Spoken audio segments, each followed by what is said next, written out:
Hi friends, welcome to Samria channel Big Boss season 9 episode 35. நேத்து வந்து weekend episode Vijay Sethupathi அவர்கள் நல்லா ஃபன்னா சூப்பரா எபிசோட கொண்டு போனாரு. பட் ஸ்டில் எனக்கு அவர் சொன்ன சில விஷயங்கள்ல மாற்று கருத்துக்கள் இருக்கு. ஸோ என்னென்ன நடந்ததுன்னு ஒண்ணா பார்த்துடலாம் வாங்க. எப்போதுமே வந்துட்டு விஜய் சேதுபதி அவர்கள் வந்த உடனே நம்ம ஃப்ரைடே நிகழ்வுகள் பார்க்கலான்னு போயிடுவாப்ல. ஸோ ஃப்ரைடே நிகழ்வுகள் பெருசா முக்கியமா எதுவும் நடக்கல போல இருக்கு. அதனால ஃப்ரைடே நிகழ்வுகளே இல்லாம நேரா வந்துட்டு எபிசோட்குள்ள போயிட்டாங்க. அதாவது நேரா வந்து கண்டஸ்டன்ஸை மீட் பண்றதுக்காக வீட்டுக்குள்ள போயிட்டார் விஜய் சேதுபதி அவர்கள். உடனே பாத்தீங்கன்னா அந்த பிராங்க் ஒன்று நடந்தது இல்லையா, அதாவது பிரஜன், பிரவீன் அண்ட் கமருதீன் இவங்க 3 பேரும் சேர்ந்து பண்ண பிராங்க்னு சொல்லாம அந்த சண்டை நடந்ததுல அந்த 3 பேரும் ஒன்னா உட்காருங்க அப்படின்னு சொல்லிட்டு கண்டஸ்டன்ஸ் உடைய அந்த மனநிலையை நம்ம கேட்போம்னு சொல்லிட்டு அதுல ஒருத்தரும் ஒரு கமெண்ட் சொன்னாங்க. எனக்கு இப்படி ஆச்சு, எனக்கு வந்து பதட்டமாச்சு அப்படின்னு. சாண்ட்ராலாம் வந்து ரொம்ப பதட்டமாச்சு, என் பசங்க வெளியில பாத்துட்டு இருக்காங்க, அதெல்லாம் பார்த்து எனக்கு ரொம்ப பயமா இருந்தது அப்படின்னு சொல்லவும் விஜய் சேதுபதி அவர்கள் சரி ஓகே ரஜன், பிரவீன் அண்ட் கமருதீன் இவங்க 3 பேரையும் பார்த்து நீங்க என்ன செஞ்சீங்க அப்படிங்கறத வந்துட்டு பிளாஸ்மா டிவி முன்னாடி வந்து சொல்லிடுங்க, நான் இடைவேளைக்கு பிறகு வரேன்னு போயிட்டாரு. ஸோ அந்த விஷயம் வந்து பிராங்க் தான் அப்படின்ட்டு மண்டிட்டு முட்டி போட்டு சாரி கேட்டாங்க கண்டஸ்டன்ஸ் கிட்டலாம். அதெல்லாம் நம்ம பார்த்தோம் இல்லையா. ஸோ அப்போ சொல்லும் பொழுது பிரவீன் என்ன ஒரு வார்த்தை சொல்றாருன்னா, இதுல வந்து பிக் பாஸும் வந்து உடந்தை, அவரும் வந்து எங்களுக்கு கன்ஃபெஷன் ரூம் திறந்து விட்டாரு, அவருமே வந்து எங்களுக்கு ஹெல்ப் பண்ணாரு இந்த டாஸ்க பண்றதுக்குன்ற மாதிரி சொன்னாங்க. சோ விஜய் சேதுபதி அவர்கள் திரும்பி வந்துட்டு நான் நடந்ததை சொல்ல சொன்னா நீங்க இன்னமும் நடிச்சுக்கிட்டு தான் இருக்கீங்க, இதுல எங்க வந்து உங்களுக்கு பிக் பாஸ் வந்து உடந்தையா இருந்தாரு, கன்ஃபெஷன் ரூம் திறந்து விட்டது வந்து அந்த டாஸ்க முடிக்கிறதுக்காக, நீங்க பண்ண அந்த பிராங்க வந்து முடிக்கிறதுக்காக. ஏன்னா வீடு வந்து ஸ்டேபிளாவே இல்ல, எமோஷனலா வந்துட்டு டவுன் ஆயிட்டாங்க அப்படின்றதுக்காக அந்த பிராங்க முடிக்கிறதுக்காக பிக் பாஸ் வந்து திறந்து விட்டாரே தவிர உங்களுக்கு அவர் சப்போர்ட் பண்ணல அப்படிங்கறத விஜய் சேதுபதி அவர்கள் சொன்னாரு. இதுலதான் வந்து எனக்கு ஒரு மாற்று கருத்து இருக்கு. அதாவது பிக் பாஸ் வந்து சேர்ந்து விளையாடல சொன்னா ஃபர்ஸ்ட் ஆஃப் ஆல் வந்து கன்ஃபெஷன் ரூம் திறந்து விட்டதே தப்பு. சரி ஓகே டாஸ்க் முடிக்கிறதுக்காக பண்ணீங்க அப்படின்னாலும் உள்ள கூப்பிட்ட உடனே பிக் பாஸ் வந்து ஒரு வார்த்தை கேட்டிருக்கலாம், இது பண்ணதெல்லாம் தப்பு, இது மாதிரி நீங்க செய்யக்கூடாது, எங்களை மீறி இந்த மாதிரி ஒரு அடிதடி டாஸ்க் எல்லாம் வந்து நீங்க பண்ணவே கூடாது வீட்டுக்குள்ள, இது வீட்டின் அமைதியை குலைக்குது அப்படின்னு எதனா வார்ன் பண்ணி நீங்க இதை உடனே போய் வெளியில சொல்லுங்க அப்படின்னு சொல்லியிருந்தா பரவாயில்ல. இல்ல அதுவும் பண்ணல. எவ்வளவு கண்டென்ட் வேணுமோ அவங்க பண்ண பிராங்க்ல இருந்து அந்த கண்டென்ட் எல்லாம் எடுத்துக்கிட்டாரு பிக் பாஸ். ப்ரோமோலயும் போட்டு அதை வந்து பரபரப்பா ஆக்கி கொண்டு போனாங்க. சூப்பரான கண்டென்ட்டா இருந்தது பிக் பாஸ் டீமை பொறுத்த வரைக்கும். ஸோ அங்கெல்லாம் வாய மூடிட்டு சரி அதுக்கப்புறமாவது ஒரு 2-3 நாள் அப்படியே போகுது அப்படின்றப்போ அப்போவாது நடுவில் கூப்பிட்டு வேணா இந்த பிராங்கை கண்டினியூ பண்ணாதீங்க சொல்லுங்க வீட்டில் அப்படின்னு சொல்லியிருக்கணும். ஸோ அதுவும் சொல்லலை. ஸோ அப்படியே இழுத்து கொண்டாந்து வீக்கெண்ட் எபிசோட்ல அப்படியே ஒரு பல்ட்டி அடிக்கிறாங்க பார்த்தீங்களா, நாங்கள் ரொம்ப நல்லவங்க, எங்களுக்கும் இந்த பிராங்குக்கும் எந்த சம்மந்தமும் கிடையாது, இதில் வந்து பிக் பாஸ் டீம் வந்து எந்த விதத்துலையும் வந்து இதை வரவேற்காது அப்படிங்கிற மாதிரி ஒரு விஷயம் சொல்றாங்க பார்த்தீங்களா. இதுதான் வந்து எனக்கு சரியா படலை. இது வந்து கம்ப்ளீட்டா வந்து பிக் பாஸ் டீம் வந்து உடந்தையா இருக்குது தான். இந்த அடிதடி பிராங்க் வேணாம்னு நினைச்சிருந்தா அவங்க ஸ்டார்டிங்லேயே வந்துட்டு பிரஜன், பிரவீன்லாம் வந்து இதை பத்தி டிஸ்கஸ் பண்ணும்போது அங்க ஒரு ஸ்டாப் பண்ணிருக்கலாம். சோ அதையும் பண்ணல பிக் பாஸ் டீம். இப்போ கடைசியா வீக்கெண்ட்ல வந்துட்டு இந்த மாதிரிலாம் பண்ணாதீங்க அப்படின்னு வார்ன் பண்றது வந்து அப்படியே நான் பல்ட்டி அடிக்கிற விதமா பாக்குறேன். இந்திய கண்டென்ட் அதுல இருந்து எடுத்துக்கிட்டு இப்போ வந்துட்டு நாங்கெல்லாம் இதுக்கு காரணம் கிடையாது அப்படின்ற மாதிரி சொல்றது வந்து சரியா படல. அதாவது பிக் பாஸ் டீம் வந்து ஒரு டாஸ்க் கொடுத்து அதுல சண்டைகள் நடந்தா அது ஓகேவா, அது ஒன்றும் பிரச்சனை இல்லை. அதாவது அவரோட பாயிண்ட் என்னவா தெரியுதுன்னா, வீட்டின் அமைதியை குலைக்கிறதுக்கு எங்களுக்கு மட்டும்தான் உரிமை இருக்கு, உங்களுக்கு கிடையாது, நீங்களா வந்து ஒரு பிராங்க் பண்ணி பண்ணாதீங்க அப்படின்னு சொல்ற மாதிரி இருந்தது. அண்ட் ஓகே ஃபைன், இதை வந்து ஒரு வார்னிங்கா எடுத்துக்கலாம். ஏன்னா இந்த மாதிரி பிக் பாஸ் சொல்லாத மற்ற விஷயங்களை அதுவும் நீங்க அடிதடி இப்படின்னு இறங்கி இந்த மாதிரி ஒரு பிராங்க் பண்ண வேண்டிய அவசியம் கிடையாது. உங்க பிராங்க் ஆனால் நல்ல விதத்துல இருந்தா அதை வரவேற்போம்ன்றதையும் வந்து பதிவிட்டுட்டு போனதா தான் நான் விஜய் சேதுபதி அவர்கள் பார்க்குறேன். அதுதான் சுபிக்ஷா கிட்டையும் அவர் சொன்னாரு. சரி நீங்க வந்துட்டு ஒரு பிராங்கை இன்ட்ரெஸ்டிங்கா கொண்டு போங்க பாப்பா, நீங்க போறதுக்குள்ள ஒரு நல்ல பிராங்க் ஒன்று செஞ்சுட்டு போங்க அப்படின்னு மாதிரி விஜய் சேதுபதி அவர்கள் சுபிக்ஷாக்கு ஒரு டாஸ்கே கொடுத்திருக்காரு. சோ பார்க்கலாம் சுபிக்ஷா வந்து எதனா சொன்னா அதை செய்வாங்க. சோ அவங்க எதனா பண்றாங்களா, இன்ட்ரெஸ்டிங்கா கேம் ஆக்குறாங்களான்னு சொல்லி பார்ப்போம். அதுக்கு அடுத்து வந்து பாருவை இதை பத்தி கேட்ட பொழுது பாரு சொன்னாங்க, நான் வந்து குளிக்க போயிட்டேன் அதான் பிரச்சனையா போச்சு, நான் மட்டும் அங்க இருந்தேன்னா இவ்வளவு பெரிய பிரச்சனையா ஆயிருக்காது, யாருமே அடிச்சிருக்க மாட்டாங்க, கையே வச்சிருக்க மாட்டாங்கன்னு சொல்லும்போது அப்ப விஜய் சேதுபதி செமையா கலாய்ச்சி விட்டாரு. இவங்க இருந்தா ஆளாளுக்கு ஒரு பக்கம் தூக்கி போட, பிரவீன் இந்த பக்கம் போ, கமருதன் அந்த பக்கம் போ, பிரஜன் இந்த சைடு போன்னு சொல்லி தூக்கி எறிஞ்சிருப்பாங்க அப்படின்ற மாதிரி அவர் கிண்டல் பண்ண விதம்லாம் ரொம்ப நல்லா இருந்தது. அது இல்லாம வீட்டினுடைய அமைதி வந்து எப்படி நான் இல்லாம கொலையலாம் அப்படிங்கிற ஏக்கம் வந்து உங்க முகத்துல தெரியுது அப்படின்னு சொன்னதும் பார்க்க ரொம்ப சிரிப்பா இருந்தது, ஃபன்னா இருந்தது. வந்து பிராங்க் அப்படின்னு தெரிஞ்ச உடனே வீட்ல நிறைய பேர் வந்து நிறைய விதமா அவங்களுடைய எக்ஸ்பிரஷன்ஸை வந்து வெளியிட்டாங்க. அதுல வினோத் பாத்தீங்கன்னா, நான்லாம் வந்து ரொம்ப கவலைப்பட்டுட்டேன் சார், கமருதனோட லைஃபே போயிடுச்சு அப்படின்ற மாதிரி நான் கவலைப்பட்டேன், அவனுக்கு நிறைய அட்வைசஸ் எல்லாம் கொடுத்தேன் அப்படின்னு சொல்லிட்டு வினோத் சொல்லும் பொழுது விஜய் சேதுபதி அவர்கள் என்ன சொல்றாருன்னா, இந்த அக்கறை வந்து ஏன் ஒரே ஒரு கண்டஸ்டன்ட் மேல இருக்கு? உங்களுடைய அக்கறையை நான் வரவேற்கிறேன். ஆனா அந்த அக்கறை ஏன் ஒரே ஒரு கண்டஸ்டன்ட் மேல இருக்கு? நீங்க எல்லார பத்தியும் நீங்க அக்கறைப்படலாம்ல அப்படின்னு விஜய் சேதுபதி அவர்கள் சொல்லும் பொழுது, எனக்கு இதுலயும் ஒரு மாற்று கருத்து இருக்கு. ஒரு அன்பு, பாசம் அப்படிங்கிறது வந்து வீட்ல எல்லார் மேலயும் நம்மளால வைக்க முடியாது. உண்மைதானே. அது உள்ள போகும்பொழுது ஒருத்தரோட ரொம்ப க்ளோஸா கனெக்ட் ஆவாங்க. அவங்க மேல வந்து அன்பு, பாசம்லாம் கொஞ்சம் அதிகமாவே வைப்பாங்க. அண்ட் வினோத் அண்ட் கமருதீன் இவங்களுடைய ஃப்ரெண்ட்ஷிப்ப பார்க்கும்பொழுது, அது ரொம்ப நல்லா இருக்கு. அது ரொம்ப உண்மையா இருக்கு. அது ஆர்கானிக்கா அவங்களுக்குள்ள ஃபார்ம் ஆயிருக்கு. அண்ட் கமருதீன் வினோத்துக்கு எவ்வளவு பண்றாருன்றது நம்மளால பார்க்க முடியல. பட் வினோத் வந்து நிஜமாவே கமருதீனுக்காக நிறைய இடங்கள்ல ஃபீல் பண்ணியிருக்காரு. அவர் கொடுக்குற அட்வைஸா இருக்கட்டும், எல்லாமே வந்து கமருதீனை வந்து ஒரு நல்வழிப்படுத்துறதுக்காக பண்ற மாதிரி தான் தெரியுது. நம்மளுக்கு வந்து அந்த ஃப்ரெண்ட்ஷிப் வந்து ரொம்ப பியூரா இருக்கு.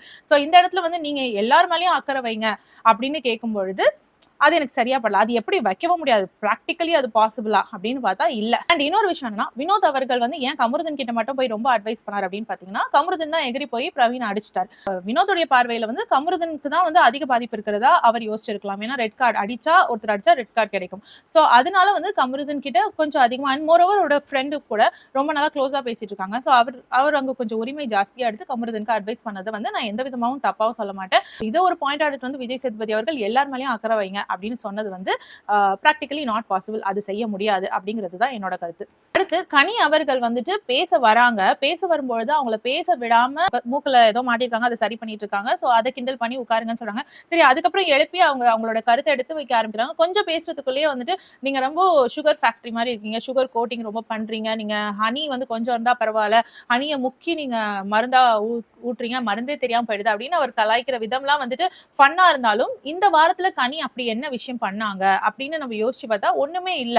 எதுக்கு வந்து இந்த எக்ஸாம்பிள் இங்க எடுத்துட்டு வராங்கன்னு சுத்தமா புரியல. மேபி வந்து கனி வெளியிலேயே தெரியல அப்படின்றதுக்காக கனிய கொஞ்சம் வெளியில கொண்டு வரதுக்காக பாஸ் டீம் வந்து இந்த மாதிரி விஷயங்கள் எல்லாம் அவங்களுக்கு எடுத்து சொல்லுதோ அப்படின்ற மாதிரி தான் நான் யோசிச்சேன். சோ தட் கனி கொஞ்சம் வெளியில வந்து எல்லா விஷயத்துக்கும் குரல் கொடுப்பாங்க. இது மூலமா வந்து கனி வெளியில தெரிவாங்க அப்படிங்கிறதுக்காக அவங்கள மோட்டிவேட் பண்றாங்களோ தெரியல.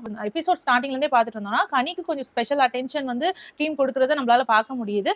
ஆனா இந்த வாரம் வந்து கனி எதுவுமே பண்ணல அப்படிங்கிறதுனால வேணுண்டே கனியை உசுப்பேத்தி விடுறதுக்காகவே ஒன்னு ரெண்டு விஷயங்கள் அவங்களை எழுப்பி நின்று பேச வச்ச மாதிரி தெரிஞ்சிச்சு. அடுத்து பாத்தீங்கன்னா இந்த பிராங்க பத்தி விஜய் சேதுபதி அவர்கள் சொல்லிட்டு போயிட்டாரு. நம்மளுடைய சிந்தனை சிற்பியான வாட்டர்மெலன் ஸ்டார், அதாவது நடக்காத ஒரு விஷயத்தை நடந்த மாதிரி யோசிச்சு சூப்பரா பேசினாரு. அதாவது என்னன்னா, பிராங்க்ன்ற ஒரு விஷயம் நடந்தே இருக்காது, இவங்க நிஜமாலே தான் அடிச்சிருப்பாங்க. சோ ப்ரோக்ராமோட பேர் கெட்டக்கூடாது அப்படிங்கிறதுக்காக கன்ஃபெஷன் ரூம்ல கூப்பிட்டு இவங்களெல்லாம் பேசி இதை வந்து ஒரு பிராங்கா மாத்தி விட்டுருங்க அப்படின்னு சொல்லி இவங்க வந்து வெளியில எல்லாம் வந்து நடிக்கிறாங்க. ஏன்னா கமருதனால வந்து அந்த அளவுக்கு உண்மையாலாம் நடிக்க முடியாதுமா. அவர் வந்து நடிக்கிறாரு அப்படிங்கறது வந்து முகத்துல காட்டிடுவாரு. அவரால் அந்த அளவுக்கு உண்மையா நடிக்க முடியாது. சோ கமருதன் காட்டி கொடுத்துருவாரு. அதனால எனக்கு தெரியும் இது வந்து பிக் பாஸ் டீமோட பிளான் தான் அப்படிங்கிற மாதிரி அவர் சொல்லவும், இதை வந்து யார்கிட்ட சொல்றாருன்னா சாண்ட்ரா கிட்ட சொல்றாரு. சாண்ட்ரா ஆல்ரெடி கன்ஃபியூஸ் ஸ்டேட்ல இருந்ததுனால வாட்டர்மெலன் ஸ்டார் சொல்ற விஷயங்கள் எல்லாம் இருக்குமோ, அப்படி கூட இருக்கலாமோ அப்படின்னு அவங்களும் நம்புறாங்க.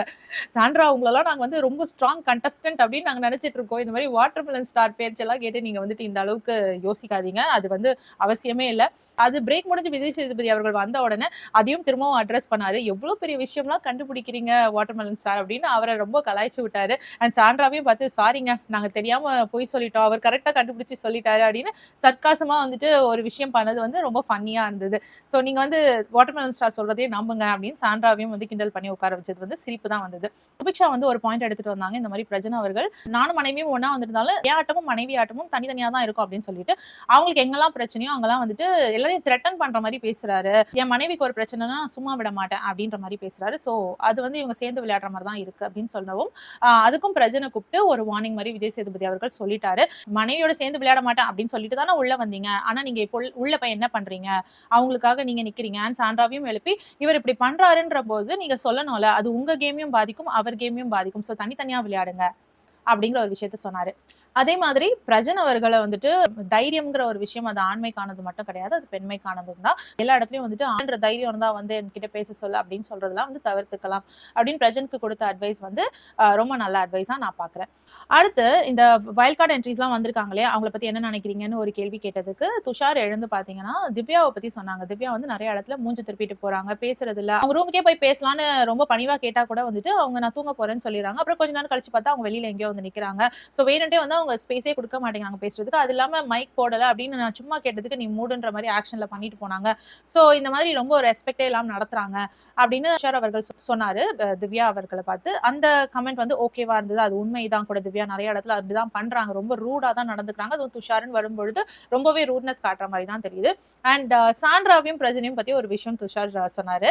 அதாவது சாண்ட்ராவும் பிரஜனும் வந்துட்டு கணவன் மனைவியா விளையாட மாட்டேன்னு சொல்லிட்டு வந்துட்டு உள்ள வந்து அப்படிதான் விளையாடுறாங்க, ஒருத்தருக்கு ஒருத்தர் சப்போர்ட் பண்ணிக்கிறாங்க அப்படின்னு சொன்ன வரைக்கும் அவருடைய பாயிண்ட் ஓகேவா இருந்தது. அது கூடவே வந்து இவங்க 2 பேர் விளையாட மாட்டேன் ஒன்னான்னு சொல்லிட்டு தனித்தனியா போய் உட்கார்ந்து பேசுறாங்க. நைட் எல்லாம் பாத்தீங்கன்னா அவங்க 2 பேர் தனித்தனியா உட்கார்ந்து பேசுறாங்க அப்படின்னு சொல்லும்போது சிரிப்பு தான் வந்தது. அவங்க 2 பேர் கணவன் மனைவி, அவங்க தனியா உட்கார்ந்து பேசினா என்ன, டாஸ்க் தவிர மத்த நேரங்கள்ல வந்து அவங்க தனித்தனியா ஏன் இருக்கணும், அவசியம் இல்லையே. அவங்க ஒருத்தருக்கு ஒருத்தர் கம்ஃபர்டபுளா இருக்காங்கன்னா அது அவங்க பர்சனல். அவங்க போய் ஒன்னா பேசுறது வந்து துஷார் கேள்வியே கேட்க முடியாது அப்படின்னு யோசிச்சுட்டே இருக்கும்போதே விஜய் சேதுபதி அவர்கள் கேட்டாங்க, இதெல்லாம் எப்படிங்க கேட்க முடியும், இதெல்லாம் வந்து அவங்க பர்சனல். அண்ட் மோர் ஓவர் நீங்க யாரு கூடயுமே வந்து அப்படி தனியா உட்காந்து குசுன்னு பேசலையா துஷார் அப்படின்னு கேட்ட உடனே அரோரா அப்படியே போக்கஸ்ல காமிச்சாங்க. இவர் எத்தனை தடவை அரோரா கூட உட்காந்து கடலை போட்டிருக்காருன்னு நமக்கு தெரியும் இல்லையா. மத்த பாயிண்ட்லாம் ஓகே, இந்த ஒரு பாயிண்ட் வந்து அக்செப்ட் பண்ணிக்கவே முடியாது அப்படின்னு தான் இருந்தது. அதே மாதிரி துஷார் இந்த வாரம் பேச ஆரம்பிச்சிருக்காரு அப்படின்றத பார்க்கும்பொழுது சந்தோஷமா இருந்தாலும், ஏன் கடைசியா எவிக்ட் ஆகும்பொழுது இந்த வாரம் தான் அவர் வந்து பேசணுமா அப்படின்ற மாதிரி தான் இருந்தது நிறைய இடங்கள்ல. சோ அதே தான் வந்து விஜய் சேதுபதி அவர்களும் சொன்னாரு. நல்லா பேசுறீங்க, ஏன் இவ்வளவு நாள் பேசலன்றது தான் கொஞ்சம் வருத்தமா இருக்கு அப்படின்ற மாதிரி ஒரு விஷயம் சொன்னாரு. திவ்யா கிட்ட இதே விஷயத்தை பத்தி கேட்கும் பொழுது, நீங்க வந்து நிறைய இடத்துல மூஞ்சி திருப்பிட்டு போறீங்களாமே அது ஏன் அப்படின்னு கேட்கும் பொழுது அப்படியே அவங்க ஜோன் அவுட் ஆயிட்டாங்க. உஷாரை பத்தி கேள்விகள் கேட்டுட்டு இருக்காங்க திவ்யா கிட்ட. திவ்யா வந்து காதலியே வாங்கல, மண்டே ஆடிட்டு இருக்காங்களே தவிர காதலியே வாங்கல. அதுக்கப்புறம் விஜய் சேதுபதி அவர்கள் உங்களதான் திவ்யா அப்படின்னு சொன்னோன்னு என்னையா அப்படின்னு சொல்லி கேட்டாங்க. இவங்கள வந்துட்டு நம்ம ஒரு பெரிய ஸ்ட்ராங் பிளேயர், சூப்பர் பிளேயர் அப்படின்னு நினைச்சு பேசிக்கிட்டு இருக்கோம், வெளியில கொண்டாடிட்டு இருக்கோம். ஆனா இந்த வீக்கெண்ட் எபிசோட்ல அவங்க பண்ணதை பார்க்கும்பொழுது ஐயோ நம்ம தப்பா நினைச்சிட்டோமோ அப்படின்னு. அண்ட் மோர் ஓவர் ஜஸ்டிஃபை பண்றதுக்கு அவங்க எடுத்துட்டு வந்த ஒவ்வொரு பாயிண்ட்டுமே வந்து ஒண்ணுக்கு ஒண்ணு சம்பந்தமே இல்லாத பாயிண்டா இருந்தது. அப்புறம் இன்னொன்னு வேற மாத்தி பேசினாங்க. அவங்களுக்கு வந்து மைக் போடலன்னு ஒரு தடவை கூட பிக் பாஸ் கிட்ட இருந்து அனௌன்ஸ்மெண்ட் வரலன்னு சொல்லி சொன்னாங்க.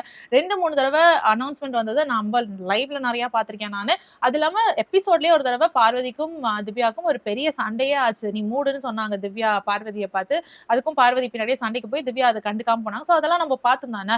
சோ அப்படி இருக்கும் பொழுது திவ்யா வந்துட்டு எனக்கு அந்த மாதிரி ஒரு தடவை கூட பிக் பாஸ் சொல்லவே இல்லை, மைக் மாட்டலன்னு ஒரு தடவை கூட பிக் பாஸ் சொல்லவே இல்லை அப்படின்னு சொல்லும்பொழுது ஷாக்கிங்கா இருந்தது. ஏன் இப்படிப்பட்ட ஒரு பிளேயர், நம்ம வந்துட்டு நம்பிக்கை நட்சத்திரமா பார்த்துட்டு இருக்க திவ்யா மாதிரியான ஒரு பிளேயர் வந்து ஏன் இப்படி ஜோன் அவுட் ஆகி சம்பந்தம் இல்லாம பேசுறாங்க அப்படின்னு தோணுச்சு. அண்ட் விஜய் சேதுபதி அவர்கள் திவ்யாவை பார்த்து நீங்க ஒன்னும் பிக் பாஸ் இல்லையே, துஷாரை வந்துட்டு நீங்க எப்படி இவ்வளவு நாள் நீ பேசவே இல்லைல்ல, இப்ப மட்டும் ஏன் பேசுற அப்படின்னு நீங்க கேட்கறதெல்லாம் கரெக்டா அப்படின்னு கேட்கும் பொழுது அதுக்கு சம்பந்தமே இல்லாம திவ்யா சொல்றாங்க, என்னோட வாய்ஸ் பாத்தீங்கன்னா பேஸ் வாய்ஸ் சார், அதனாலதான் வந்துட்டு நான் பேசுறது வேற மாதிரி தெரியுது புரியுது அப்படின்ற மாதிரி எல்லாம் அவங்க சொல்லிட்டு இருந்தாங்க. அதெல்லாம் வந்து ஏத்துக்கவே முடியல. அந்த கேள்விக்கான பதில் அது கிடையவே கிடையாது. சோ அவங்கள ஜஸ்டிஃபை பண்றதுக்காக எடுத்து வச்ச ஒவ்வொரு பதிலையும் வந்து ஏத்துக்கவே முடியல.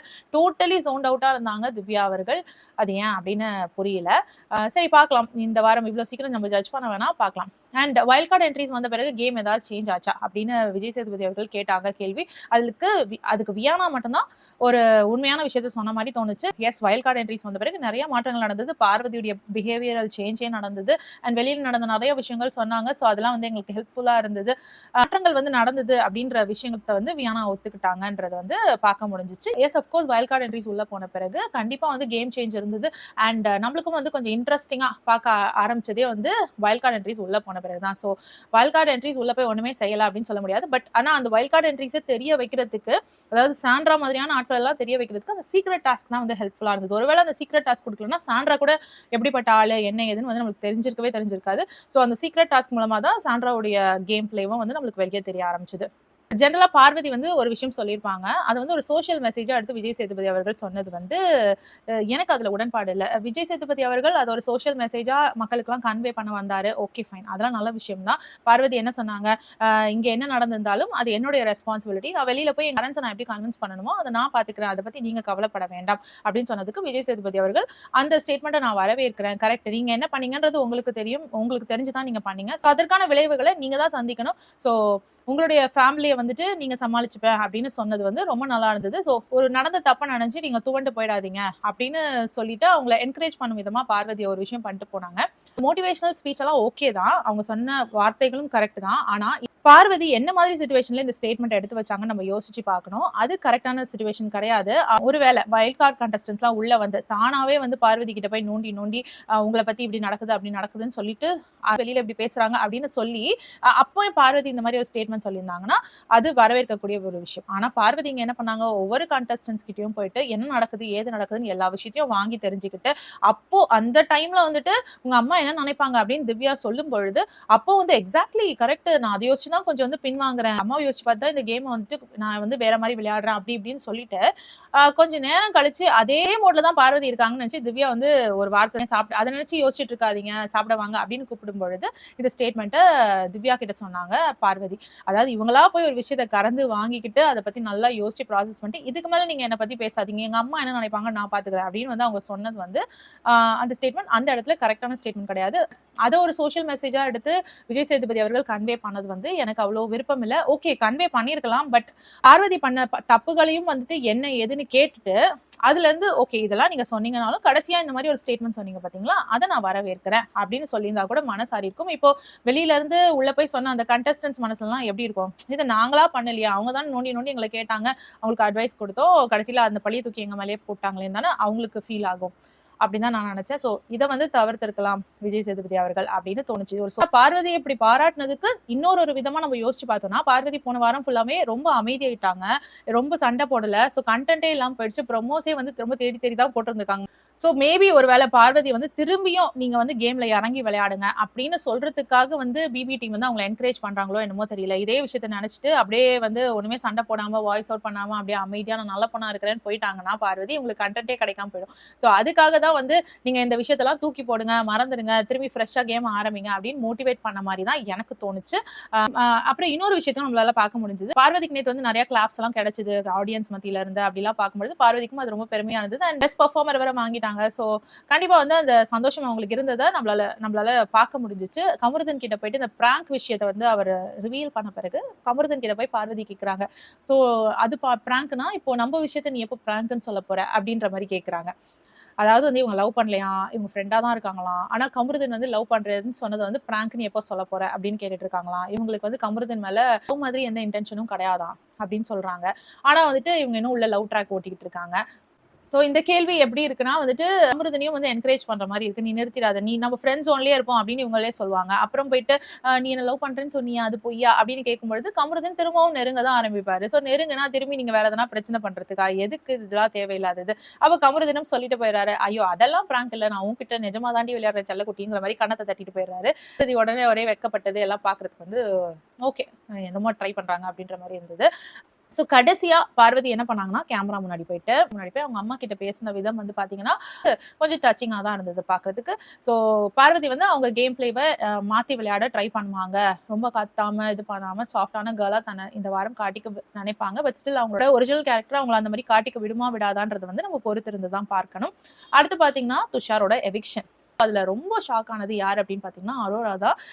சோ அரோரா கூட வந்து துஷார் போகும்பொழுது கையெல்லாம் காமிச்சு போறாரு போறாரு அப்படின்ற மாதிரி பண்ணதெல்லாம் வந்துட்டு நம்மளுக்கு யாராவது இப்ப எவிக்ட் ஆகி போறாங்கன்னா அவங்களுக்காக கொஞ்சம் இன்னொருத்தர் அழுறாங்க உள்ள அப்படின்னு பார்க்கும்பொழுது சம்டைம்ஸ் வந்து நம்மளுக்கே கண்ணு கலங்கும், சம்டைம் நம்மளும் எமோஷனலா ஃபீல் பண்ணுவோம். ஆனா ஒரு எவிக்ட் ஆனவங்கள பார்த்து ஒருத்தர் அழுறாங்க, அவங்கள பார்க்கும்பொழுது சிரிப்பு வந்ததுன்னா அது ஃபர்ஸ்ட் வந்து அரோராவை தான் சொல்லணும். அரோரா துஷார் வெளியில போகும்பொழுது அரோரா அழுறதை பார்க்கும்போது நம்மளுக்கு சிரிப்பு தான் வந்தது, எனக்கெல்லாம் ரொம்ப சிரிப்பு தான் வந்தது, காமெடியா தான் இருந்தது. அதுலயும் இன்னொரு காமெடி பண்ணாங்க பாத்தீங்களா, அவங்கள தேத்திட்டு இருந்தது கமருதன். கமருதன் கிட்டே வந்து நான் நீதாயா போயிடுவேன்னு நினைச்சேன், அதனாலதான் என் கான்சன்ட்ரேஷன் ஃபுல்லா ஊ மேல வச்சேன், அவன்கிட்ட வர நான் சண்டை போட்டுட்டேன், எனக்கு தெரியவே தெரியாது துஷார் போவான்னு நான் 1% கூட யோசிக்கல அப்படின்னு வந்து கமருதன் அப்படியே பார்த்துட்டு இருக்காரு. சண்டால சிரிக்கி நான் உனக்காக இங்க வந்துட்டு ஆறுதல் சொல்லிக்கிட்டு இருக்கேன், என்னதான் வந்து போவேன்னு நினைச்சியா நீ அப்படின்ற மாதிரி அவர் பார்த்தது வந்து செம்ம பண்ணியா இருந்தது அந்த இடத்துல. அதுவும் நீதான் ஏன் போவேன்னு நினைச்சா, அதுவும் துஷார் போயிட்டான் அப்படின்னு சொல்லும் பொழுது செம்ம சிரிப்பா இருந்தது. ஆறுதல் சொல்றவங்களே வந்து நாக் அவுட் பண்ணி அனுப்புற மாதிரி செம்ம பண்ணியா இருந்தது அந்த மொமெண்ட். வெளியில வந்த துஷார் வந்து என்ன மாதிரி லாஸ்ட் மினிட்ல வாய்ஸ் அவுட் பண்ணாதீங்க, பாருங்க நானே ஒரு பெரிய எக்ஸாம்பிள், அப்பப்போ தோன்றதை வந்து கேட்டுருங்க, இல்லைன்னா வந்துட்டு இப்படிதான் கேமே விளையாடாம வெளியில வந்துருவீங்க அப்படின்ற மாதிரி துஷார் சொல்லிட்டு ஓகே இது வரைக்கும் சூப்பரா பேசினாரு அப்படின்னு நினைச்சிட்டு இருக்கும் பொழுது போகும்பொழுது இங்க பாருங்க நானும் அரோராவும் உள்ள ஃப்ரெண்ட்ஷிப்பா தான் இருந்தோம், ஆனா மக்கள் எல்லாம் ஏன் வந்து எங்களை தப்பா நினைச்சாங்கன்னே தெரியல அப்படின்னு ஒரு வார்த்தை சொன்னாரு பாருங்க. அதுல வந்து போச்சு எல்லாமே முடிஞ்சிச்சு அப்படின்னு. இவங்க காட்டாத இவங்க பண்ணாத விஷயத்தையா நம்ம எல்லாம் பேசணும். அரோராவும் துஷாரும் உட்காந்துட்டு டேட் பண்ணலாமா, வெளியில போய் டேட் பண்ணலாமா, நம்ம 2 பேர் வந்துட்டு வெளியில போனா பேசுவோமா பேச மாட்டோமா, எனக்கு பாய் ஃப்ரெண்ட் கிடைச்சா என்ன, எனக்கு கேர்ள் ஃப்ரெண்ட் கிடைச்சா என்ன, நம்ம 2 பேரும் நம்ம ஃப்ரெண்ட்லியா இருப்போமா அப்படின்னு இவ்வளோ விஷயங்கள் பேசிக்கிட்டு, நீயும் நானும் வந்து ஃப்ரெண்ட்ஷிப்க்கு மேலன்னு அரோரா சொன்னதை இவரும் அக்செப்ட் பண்ணிக்கிட்டு அப்புறம் எப்படி இருக்கு வியூ அப்படின்னு சொல்லிட்டு அந்த விஷயத்தெல்லாம் பேசுனதெல்லாம் நம்ம பார்த்தோம் தானே. எதுவுமே இல்லாமலாம் வந்துட்டு நம்ம இவங்க 2 பேரும் தப்பா பேசுறோம், இவங்க ஃப்ரெண்ட்லியா பேசிட்டு இருக்காங்க, இவங்கள நம்ம தப்பா பேசுவோம், நம்ம பேசுறோமா என்ன? இல்லையே. இவ்வளோ விஷயங்கள் நீங்க உள்ள பண்ணிட்டு நாங்க வந்து ஃப்ரெண்ட்லியா தான் இருந்தோம், நீங்க ஏன் எங்க ஃப்ரெண்ட்ஷிப்பை பார்த்து நீங்க இந்த மாதிரிலாம் தப்பா பேசுறீங்க, எப்படி அது மாறுச்சுன்னே தெரியல அப்படின்னு அவர் சொல்லும் பொழுது விழுந்து விழுந்து சிரிக்கணும்னு தான் தோணுச்சு, வேற எதுவுமே. அதுக்கேற்ற மாதிரி விஜய் சேதுபதி அவர்களும் சொல்லிட்டாரு, இந்த பாருப்பா உனக்கு வாய் தான் பிரச்சனையே, நீ வாயை மூடிட்டு கிளம்பு அப்படின்னு சொல்லிட்டு அவருமே வந்து துஷாரை நல்லபடியா வீட்டுக்கு அனுப்பிச்சு வச்சிட்டாரு. ஸோ இன்னைக்கு வந்து பிரவீன் எவிக்ட் ஆவாரு. இந்த விஷயங்கள்லாம் தான் எனக்கு வந்து விஜய் சேதுபதி அவர்கள் பண்ணதுல மாறுபட்ட கருத்து இருந்தது நேற்று எபிசோட்ல. மற்றபடி ஓவரால் பார்த்தா நல்ல ஃபன் ஃபில்ட் எபிசோட் தான், கொஞ்சம் ஜாலியா தான் போச்சு. உங்களுக்கு எப்படி இருந்தது இந்த சாட்டர்டே எபிசோட்னு கமெண்ட் செக்ஷன்ல சொல்லுங்க. வேற ஒரு வீடியோல திரும்பி மீட் பண்ணலாம். Until then, it's bye from Jamima. Take care.